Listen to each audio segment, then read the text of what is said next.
Hi, I'm Tiara in Scotland from Poland, and I would like to share with you my praise, change my perspective. Today's promise. Do not fear, for I have redeemed you from captivity. I have called you by name, you are mine. Isaiah 43:1. I want to praise my beloved Heavenly Husband for having set me free from my fear of returning to Scotland. I don't know if the decision to return to Poland after my separation was right. I must have listened to my mother's voice because she prompted me to come back here. I did not have a relationship with the Lord at the time, nor did I know RMI Restore Ministries International. On the other hand, I feel as if these few years here were a time of transformation with the Lord and healing. In fact, it was only here that I truly accepted Him as the Lord of my life, began to have a relationship with Him, and then I got to know Him as my Heavenly Husband. I am a completely different person from the one who arrived. I do not count how many relationships the Lord has restored, and how many areas in my life He has transformed. I have the impression that this stage of my journey is complete, which is why He called me to the next one, return to Scotland. I thought about it from time to time since I was here, but I really didn't want to. I was terrified of going back to Scotland and the places where I had experienced the worst stage of my life. Bad memories overshadowed all good ones. For a long time I had no hope of any restoration. I did not know about RMI, and my early husband Alan did not want to have any contact with me. He was arranging his life anew. I also didn't want to leave my family and relatives. I love my country and everything related to it, my city, my hometown. I didn't want to let it go. As my relationship with Alan healed a lot and we started seeing each other and talking again, I mentioned several times that I could move, but I was always faced with rejection and harsh words afterwards. Therefore, I was just justifying my decision to stay, that in fact I also submit to Alan. I think I had to mature for all of this. This time, when I started looking for the guidance of the Lord, whether He wanted me to stay in my current place or move, the thought of leaving came very strongly, followed by many confirmations. This time, I honestly told Him that I didn't want to leave, about my reasons and fears.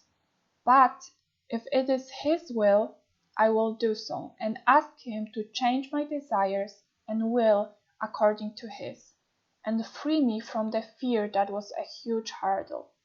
I was very scared that I would be isolated there as I used to be, because I don't have any family and I keep in touch with only one friend, and bad things will start happening to me like in the past.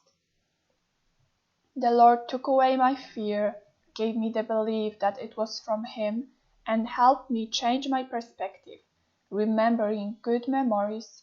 For the first time in several years, I was able to see my pictures from Scotland without pain in my heart and negative emotions, thinking about what I can be excited about, like going with my husband and a new adventure with him.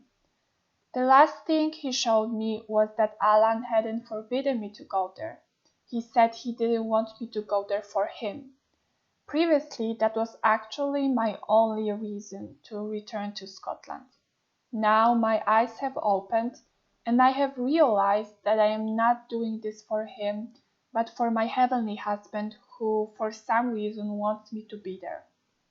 Alan asked me this time, when he found out that I wanted to come back, if I was doing it for him, to which I had a prepared answer that no, he can be calm and continue to live his life.